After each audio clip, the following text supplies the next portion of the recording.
Tervist! Mina olen siis Rudolf, olen teinud mitmeid õpilasfirmasid, mentordanud kümneid ja niisama niisugune ettevõtlusentusiast. Hetkel teen oma startupi Pager ja lisaks kirjastus Seiki, mis on selline rahvusvaheline ettevõte, et inspireerida inimesi ja võib-olla olete mõne meie tootega ka kokku puutunud. Aga minust me täna siin ei räägi, meil on siin hästi põnevaid noori laua ümber. Et alustada hästi kiirelt ja selgelt, ma palun igaüks rääkige 2 lausega, et kes te olete ja mis seos teil selle õpilasfirmaga on ja alustame. Ja, tervist, ma olen Rasmus ja eelmine aasta tegin siis õpilasfirmat, mis tegeles jalgratta aksessuaaride tootmisega ning läks väga edukalt ka erinevatel võistlustel. Tervist, mina olen Germo, teen õpilasfirmat Rahatähed ja meie toodame siis selliseid vestlus- ja tegevuskaarte Rahatarkus, mis siis võimaldab vestelda rahast vabalt ja avatult. Tere kõigile ka minu poolt, mina olen Elisabeth Jääger ja mina tegin ka eelmine aasta siis õpilasfirmat nagu Rasmus. Ning meie tootsime kaarditaskuid, mis on tehtud nahast ja meie idee missioon oli siis rööprähkleja unelm, et läbi selle aitame kaasa inimeste nii-öelda eluviisi muutusele. Väga põnev, et kõik 3 ideed on sellise tugeva impactiga, aga samas saan aru, et raha on ka selle perioodi jooksul tehtud. Võib-olla alustuseks, et Germo, sina oled siis meil praegu hetkel seda õpilasfirmat tegemas selles karussellis sees, kõige vahetumalt oskad rääkida. Et räägi mulle palun, miks sa üldse õpilasfirmaga alustasid ja kas sa võtsid endale ka eesmärgiks olla siis nagu Robert Kiyosaki, Rikas isa, vaene isa autor, siis, kes sai rikkaks sellega, et õpetas teistele, kuidas siis rikkaks saada? Ja, et see idee õpilasfirmat teha tuli väga juhuslikult, et meil õppeaasta alguses küsiti, et kas keegi soovib õpilasfirmat teha. Aga ma tegelikult alguses üldse ei planeerinud seda teha ja siis, kuna tuli hea võimalus võtta ikka vastu ja siis me vaatasimegi erinevaid ideid, mida võiks teha ja ma siis pean sellist äriideede sellist väikest märkmikku, kuhu ma panen kirja oma erinevaid ideid, mida siis võiks teha. Ja seal hiljuti oligi tekkinud selline rahatarkuse kaardid, et võiks ju vestelda rahast. Et meil on olemas erinevad vestluskaardid, kus saabki vestelda tööst ja karjäärist, aga rahast ei ole. Ja siis ma otsisingi oma kaaskursuslaste seast 3 õpilast veel, kellega seda teha ja niimoodi me seda looma hakkasimegi. Väga põnev, ma ise olen neid kaarte täitsa mänginud mul endal kodus ka olemas, et väga hästi ja kvaliteetselt tore toode ja vajalik. Aga kas siis olete juba rikkaks ka saanud, palju te müünud olete, palju käivad kasumit? Me oleme nüüd esimese partii maha müünud ja tellisime juurde ja me olemegi hetkel ligikond 100 pakki maha müünud ja pakume seda nii koolidele, majandusõpetajatele tundides kasutamiseks ja ka otse noortele, et ka nemad siis saaks vestelda rahast. Aitäh! Elisabeth, teie olite kasumi saamise tšempionid, nagu ma sain aru. Tootsite nii palju kasumit, et palju te siis saite ja mis te selle kogu rikkusega peale hakkasite? No, mõtlen, kas seda on hea siin praegu kindlat numbrit välja öelda. Suurus, järk ei pea siin faktidele ei pretendeeri. Okei, 10 000-ni ei tulnud, aga mõni 1000 oli kokku. Ja siis ma mäletan seda hetke täpselt, kui saime selle raha ära jaotatud kõigile, mina olin siis see raha jaotaja, saatsin need rahad laiali, tuli enda pankakontole ka, mõtlesin, mis ma nüüd ette hakkan tegema sellega. Nii, ja siis käisid erinevad mõtted peast läbi, et kas ma ostan selle eest midagi või mis see kõige parem variant on. Ja siis samal hetkel lugesin rikkaks saamise õpikut ja mõtlesin, investeerin, see on nüüd see, mille mina tahan ellu viia ja siis panin kogu raha ilma kõhklemata sel hetkel Balti börsi. Ja on teeninud tagasi siis hästi? No, või kuidas seal börsil läheb, kui sa ei küsida? No börsil nagu ikka on tõusud ja langused, et mõnel asjal läheb palju paremini, Enefit Green näiteks on ju on mõistlik, aga eks need õppimiskohad on ikka sealt, kus läheb halvasti ja siis saad aru, et okei, miks ma üldse sellise otsuse tegin, siin on mõtlemise arenemiskoht, et põnev on. Aga teil see toode siis rahakottnahast stiilis, ta on niisugune väga ressursimahukas nii-öelda käsitöö, õmblemine, palju seda tööjõudu ja nii edasi, et kuidas niisuguse tootega üldse siis on võimalik kasumit toota, mis te tegite, et sinna jõuda? Jaa, eks neid kaarditaskuid on varemgi toodetud ja me mõtlesime, et meil on, kui mõelda maailmas üldiselt, et tehakse uusi asju ja tehakse enamasti on ikkagi need, et kõik on maailmas olemas ja siis sa pead ise leidma selle niši või mingi arenduse võimaluse, mida juurde panna sinna. Ja siis me mõtlesimegi välja, et teeks niimoodi, et paneme sinna sellise näiteks pouchi või väikse taskukese juurde, kuhu sa saad panna münte või kuhu sa saad panna mälupulga või midagi säärest ja mõtlesime kindlalt, kellele me müüme ja me mõtlesime, et okei, müüme meenekinkidena ja see läkski kõige paremini. Nii et läbi selle tootsime kasumit. Ehk siis mõne üksiku suure tehinguga saite suure käibekasumi kätte? Jah, täpselt. Väga õige, väga mõistlik. Ja Rasmus, teie idee tundus selline minu jaoks hästi selline missioonitundest, jätkusuutlikkus, hea impacti nii-öelda või selle mõju avaldamine, et kas õpilasfirmad tegitegi puhtalt missioonitundest ja raha peale ei mõelnudki? No ütleme niimoodi, et üks ei välista teist. Selles suhtes, et kindlasti see missioonitunne oli seal olemas ja see oli väga tugev ja tegelikult selle missiooni olemasolu on ka üks põhjuseid, miks me seda enam ei tee. Räägin natuke täpsemalt. Mida me tegime, oli see, et jalgratta aksessuaaride tootmine materjali jääkidest, käsitööna, et kogu see nii-öelda keskkonnajalajälg oleks meie tegevusest minimaalne kui mitte positiivne. Ning selle hinnaga, mis me õpilasfirmaga kogu seda asja tegime, see sobis, me saime piisava kasumi kätte sellest toote kohta, kuid kui tuleb see aeg peale, et õpilasfirmat enam ei ole, vaid minna OÜ-ks, siis kõik, kui sinna nüüd tootele maksud ka juurde lisada, siis sellise tootmisega me ei oleks suutnud ellu jääda, oleksime, ma arvan, esimese aasta või 2 läinud pankrotti ning ei oleks mitte kuskile saanud edasi minna.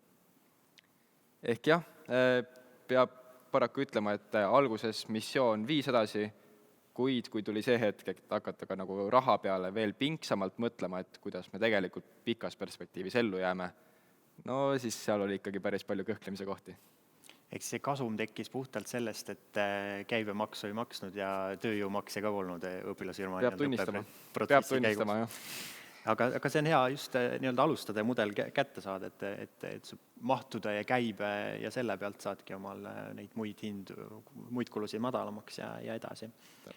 Elisabeth, kuidas teil oli, et kas tööjõukulud, laatade, müügitunnid, kõik sai palgana välja makstud, kõik matemaatika käis kokku ja siis tuli see suur kasum või seal enda tööaeg tegelikult sinna arvestusse ei läinud ja maksite kasumit tegelikult oma palka kasumina välja? Jah, väga hea küsimus, kusjuures pean tunnistama sama asja, mis Rasmuski, et õpilasfirma on hea katsetamiskoht, sellepärast ma soovitan seda paljudele noorematele tuttavatele sõpradele ka, et see on nii-öelda mäng natuke, et proovid, kuidas see ettevõtja olemine käib, aga tegelikult ongi maksud ja siis sa saad aru, et võiks tulu teenida, aga et see missioon ei kaoks seal taga ära, et endal oleks see tunne, et ma teen tegelikult kasulikku ja õiget asja. Et jah. Siis ma mäletan, kui meie tegime minifirmat 8. klassis, meie arvutasime küll palgad ka välja. Kui me otsemüüki tegime, siis me maksime siis müügi pealt boonust ja see tuli, toona oli muidugi miinimumpalk väiksem, aga saime omale miinimumpalga kätte ja siis pärast jäi veel kasumit ja siis jagasime. Siis me võtsime sularahas välja, ikka jagasime ikka raha välja laiali, siis oli veel moes. Nii. Kermo, teie olete nüüd võtnud eesmärgis õpetada kõikidele siis rahaasju, kuidas sa ise üldse rahaasjadest teadlik oled, ja mis teie enda jaoks on suurim selline rahaline väljakutse olnud sellel teekonnal? Ma ise osalesin eelmisel aastal Mart Vainu finantskirjaoskuse kursusel ja sealt üldse selline suur selline investeerimis- ja finantside huvi tuligi, et see kindlasti andis väga suure tõuke, et luua selline toode. Ja see aasta ma tegutsen ka SEB koolisaadikuna ja seal me siis käime koolides rääkimas rahast ja teemegi investeerimistunde ja seda mängu on seal väga hea ära kasutada, et just, et hästi palju siis selline avatud olek kursustele ja et käia ja harida ennast, et see on ka palju kaasa aidanud. Et siis natukene koolitusi ja kohe ise koolitajaks ja õpetajaks. Ei no aga õppides õpibki ju kõige rohkem, et Just väga tublid ja minu meelest hästi leidlik see nurk, mis te olete teinud, et seesama, et kaasata neid erinevaid eksperte, et need küsimused, mis on siis nagu nende rahavaldkonna ekspertide poolt välja mõeldud, et ma ise seda hästi kiidan, et väga leidlikult, nii turunduslikus mõttes, hea kohe promoda, eksperdid kinnitavad, on legit asi nii-öelda, kui ka selle väärtuse osas, et saab nagu nii-öelda tugevama süütsema. just, et me tegelikkuses, kui me seda toodet looma hakkasime, me ei teadnud mitte midagi, et kuidas sellist mängu üldse luua, kuidas see sellisesse väiksesse karpi jõuab ja et mis seal küsimused olla võiks, et me ju tegelikkuses ei oma mingisugust sellist suurt investeerimiskogemust, et siia mängu panna. Ja siis me hakkasime järjest Eesti investoritele kirjutama, et tervist, teeme õpilasfirmat, et kas te saaksite palun meie mängu mõne küsimuse panna. Ja me saime ootamatult palju küsimusi, et mõni saatis meile kohe ühe A4 faili, kus oli kõik rida küsimusi täis. Et selle põhjal me võiksime veel paar mängu välja anda. Väga lahe, jään ootama neid jätkumänge. Rasmus, teie panite kinni võistluse, käisite Euroopa nii-öelda võistlusel Tallinnas Eestit esindamas. Räägi, anna nüüd Germole 3 peamist nippi, et kuidas siis olla edukas selles õpilasfirma võistlusele, kuidas siis ära hoida ja Euroopasse minna oma tarkusega? No see on hea küsimus. No ma arvan, et peamine tegelikult see, et omaenda ideesse peab uskuma nii palju, et kui ükskõik kes nagu hakkab sinu ideed või ma ei tea, firma edukust nagu küsitlema, siis sul on nagu igale asjale vastus olemas. Isegi kui sa tegelikult ei ole veel selle peale mõelnud, siis su visioon on nii kindel, et sa tegelikult tead, mis see nagu samas suunas hoidmine, see vastus oleks alati olemas. Et see aitab kõikidel nendel ma ei tea, võistlustel, žüriiga rääkimistel, olgu need isegi mingid investorid või õpetajad või esimest korda network'id kellegagi, siis sul on nagu alati midagi öelda idee kohta. Esinemine on hästi oluline. Ma arvan, et meil oligi üks tegelikult kogu aasta edu saladus, ma ütleksin, on see, et me esinesime, võistlesime, pitchisime igal pool hästi palju ja see andis nagu kohutavalt palju praktikat ka juurde. Ja iga korraga arendas aina rohkem. 3. lõbus peab olema. Kui keegi näeb, et sinul ei ole lõbus seda asja tehes, siis teda ka ei huvita, aga kui ta näeb, et sina oled nii selles asjas sees täie nagu tulihingeliselt, siis temal on ka lõbus sinuga suhelda. Ja ma arvan, et need ongi need 3. Aitäh, väga head mõtted. Germo, ma saan aru, et teil on kiire lend olnud, palju müüdud, uus tiraaž juba tehtud, et kuidas teil on edasised plaanid, et kas järgmine aasta oma firma ja siis juba maailma valutama? Hetkel on meil laos päris palju pakke, et me veel mõtleme, et kuidas me need kõik maha saame müüa. Aga kindlasti mõtleme ettevõtluse peale ka, et see valdkond üldse on huvitav, et saabki oma ideid realiseerida ja saab neid ägedate tiimidega luua, et kindlasti võiks proovida. Ja Elisabeth, et kuidas siis ikkagi on, et kas raha juhtis teid või juhtisid ise raha? Teie õpilasfirmaga ei jätkanud ja mis need peamised asjad, mis need 3 asja on, mida sa sellest kogemusest kaasa võtsid raha tarkuse peale mõeldes? Wow. Kohe nii tuumakas küsimus. Mõtlen, kust otsast alustada. Nii, ehk siis kas raha juhtis meid või meie raha? Sel hetkel, kui me seda tegime, siis kindlasti ei tunne, et meie juhime raha. Meie oleme maailma bossid ja me teame kõiki vastuseid vahepeal, siis vahepeal ei teadnud ka samamoodi, et küsime kõikidelt targematelt nõu, aga siis natuke oli seda ülbust ka, et noh, me ikka teame.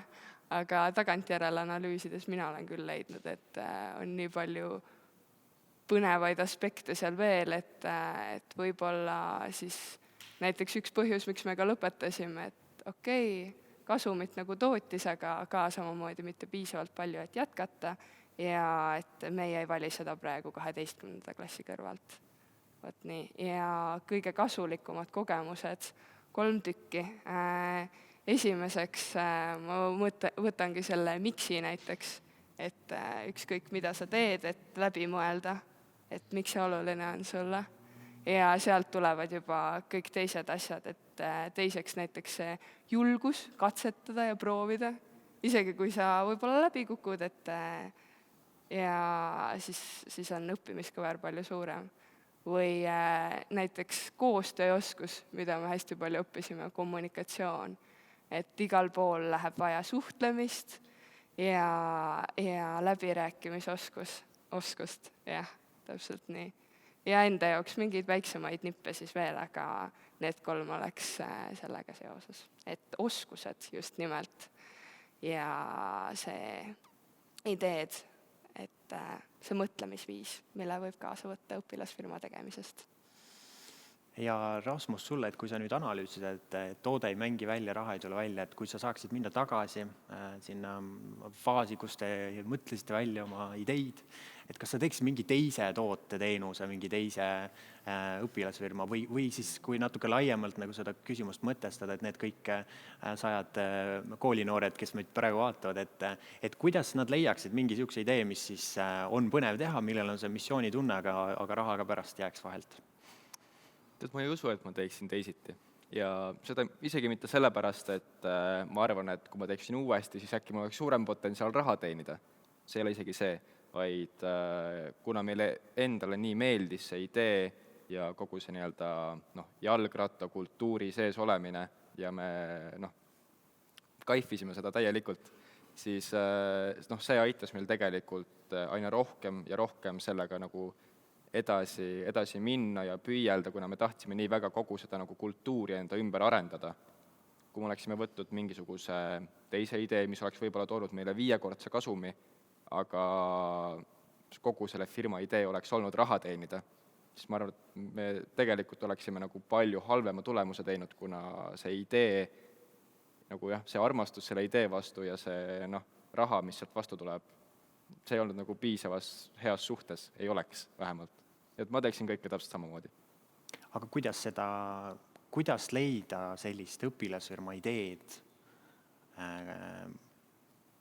mida tasub ära teha, mis on mõistlik, mis on piisavalt äge ja ambitsioonikas? Kuidas teie seda brainstormingut tegite või kuidas te jõudsite sellise toote peale, mille peale mina ise ei tuleks, mõeldes, et Tallinnas jalgrattaga siiamaani üsna ohtlik sõita, väga palju jalgrattureid, vähemalt ma ei ole näinud, ma vahepeal sõidan, ja siis sellele veel teha niisugust kotti, kuhu midagi panna, et kuidas te sinna jõudsite selle asjaga?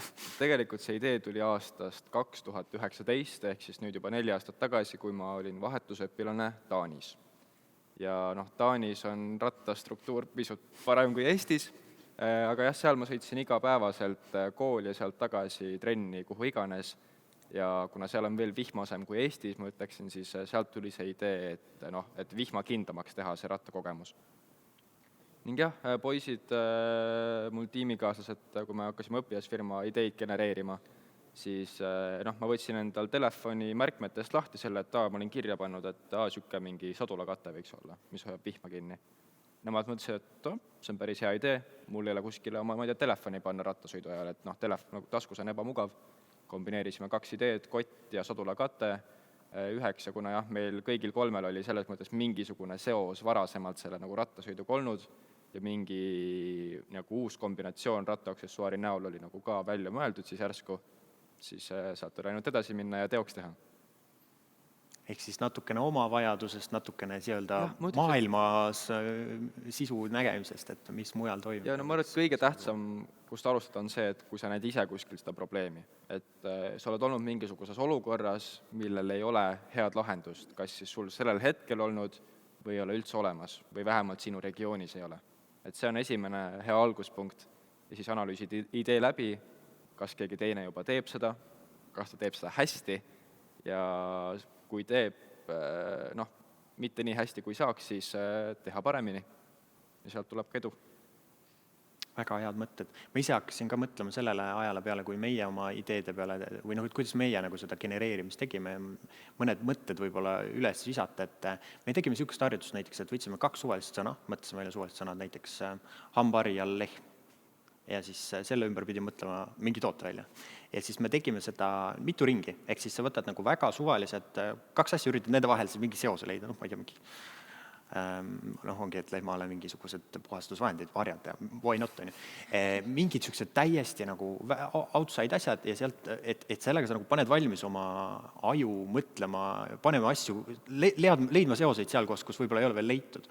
Ja teine minu meelest hästi hea, see välismaa kogemus on hästi hea näide, et ma ise ükskõik kus ma reisin, mulle meeldib ka jubedalt reisida, et alati esimene asi, ma lähen näiteks raamatupoodi, lihtsalt kõnnin läbi, vaatan, ega ma ei saa aru, mis keeles, mis raamatud need on ju teises keeles, aga see, et sa kogud omale sellist nagu datasetti asjadest, mida kuskil tehakse, või disainipoodi, supermarketisse ja nii edasi, mis on ette pandud, mis on seal nii-öelda säästu alla hinnatud asjast, mida ei tohi teha, et sa saad puhtalt selle pealt väga suure turukogemuse ja teine on ju tegelikult internet täna, et Pinterest, Amazon, you name it ja üks hea trikk on näiteks see, et kui ingliskeelsetest vastutustest häid asju ei tule, et võta Google Translate, tõlgi saksa keelde, tõlgi prantsuse keelde, tõlgi mingi poola keelde ja sa saad nagu mingite teiste riikide kohalike, et kes mida teeb, kus mida teeb, mis on edukad asjad ja selle pealt omale seda ideed mõelda.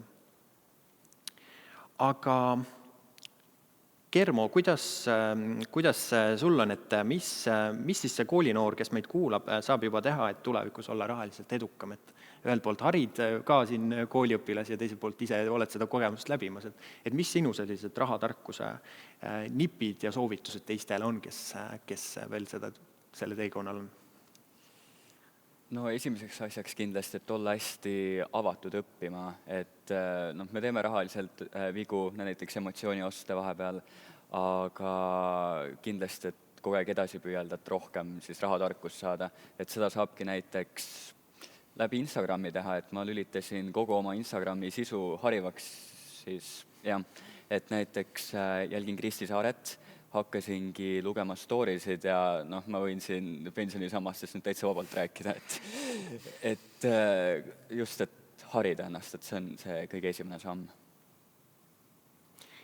Ja kui ma praegu mõtlen, me oleme siin 4 kõik sellise õpilasfirma kogemusega ja keegi meist ju ise ei tootnud asju, kuigi tihtipeale õpilasfirmad ju, ma mäletan, et kui meie genereerisime, see oli ikka, et hakkame küünleid tegema või et tõmbleme ise midagi või teeme ise.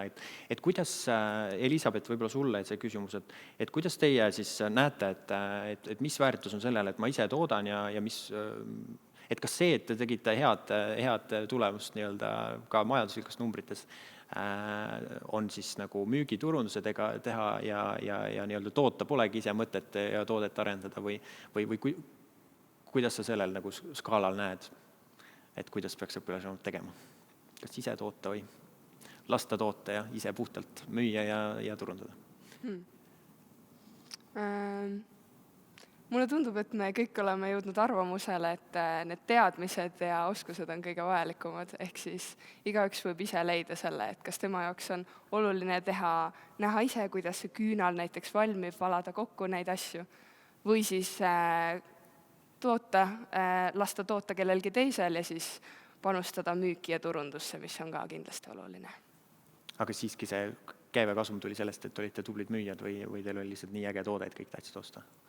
No hea toode, ma usun sellesse, usun, et oli ja et me müüsime ka seda samamoodi selle kire ja naudinguga. Aga suur tänu teile kõigile ja kõikidele, kes meid vaatavad, et õpilasfirma kogemusest, nagu me siin arutasime, on võimalik nii palju õppida, nii palju aru saada. Kohe miljonäriks ei saa, aga vast sinna teekonnal üks samm on ja väga palju teadmisi saab juurde. Nüüd on 10 minutit pausi, kohtume uuesti kell 2 läbi 10 minutit ja siis juba Reket räägib oma rahaasjadest. Aitäh!